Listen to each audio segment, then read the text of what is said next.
This Towson team, what stands out about them? It looks like they really were able to lock down Penn State on Saturday. They're really well coached. They don't take a lot of chances. They play a very tight defense, excellent defenders one-on-one. They win a lot of faceoffs, which gives their offense a lot of possessions, and they're very patient offensively, almost to the point of stalling the ball. And it looks like face-off-wise is interesting because, unfortunately, Ben did struggle last week. Their face-off guy, Alex Woodall, got hurt, but it's probable, I guess. So how do you see this matchup going? Well, you know, Ben's had a really good week at practice, and we know their guy's very good. So I'm sure it's going to be a battle, but we're hoping that Ben can get down the ball a little quicker than the other guy. And a lot of talk about their defensive midfield being one of the best in the country. Your offensive midfield is probably the best in the country. How does this matchup play out in your head? Well, it's a tough battle because, again, they pack it in really tight. It's almost like a really tight zone defense, and they're forcing you to take three-point shots from the outside.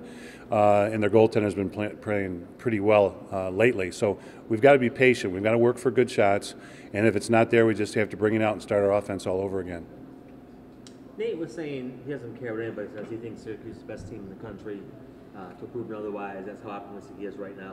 I know as a coach, you're probably a little more conservative, but how do you feel about that? What do you think the team is right now? You know, I think the team's playing well. I thought that we corrected a lot of things from Colgate to Yale, and we had to be efficient in the game because Yale had the ball so much. Their possession time had to be 3 or 4 to 1, and things like turnovers, we went from 17 turnovers to 4 turnovers. We were perfect on clears, 18 for 18. We didn't give the ball back to the other team off a clearing situation. Evan Malloy was terrific in the cage with 15 saves to their 5 saves.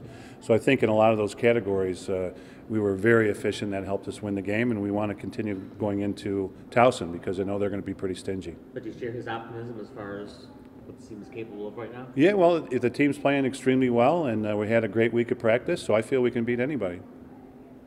Coach, when Ben struggles, how does the offensive strategy change?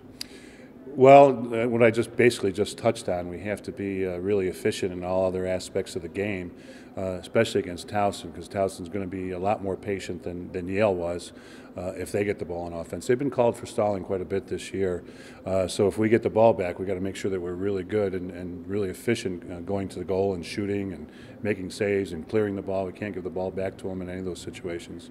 Evan Malloy recently has kind of been on a bit of a hot streak, I guess. What do you attribute that to? Well, I think it's I think it's his 5th year, and it's his last year of playing lacrosse here at Syracuse, and he wants to make good things happen so this team can go on and play in the next game. Is there anything that you think is clicking for him? I think he's seeing the ball really well. You know, our first defense has gone against the first offense a few times last week, a couple times this week, and he's been terrific when with our offense going against him, making saves. So we're just hoping he's going to continue that these next couple of playoff games. I know you touched on the prime matchup of the middies versus their defense, but they're an experienced group on defense. Is there anything else X's and O's wise that that particular matchup you see coming down to? Like what in your eyes makes them so effective? Is it the experience? Well, they have a number of seniors on their team, so that experience helps. And they're very talented individually. And the short sticks, when you have 2 good short sticks like that, you don't have to slide a lot.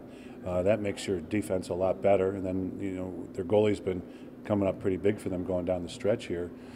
So it makes them, hard to score on. You look at some of the games, like Ohio State's a terrific offensive team, 6-3. They lose to Denver by 1 goal.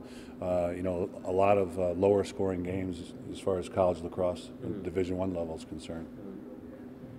What stands out to you about Jamie's left hand and his ability to go both ways? It's very good. I mean, very few players have the ability to go both ways like that. Sergio being another guy, but to have a freshman be able to go both ways, a lot of teams will play your hand.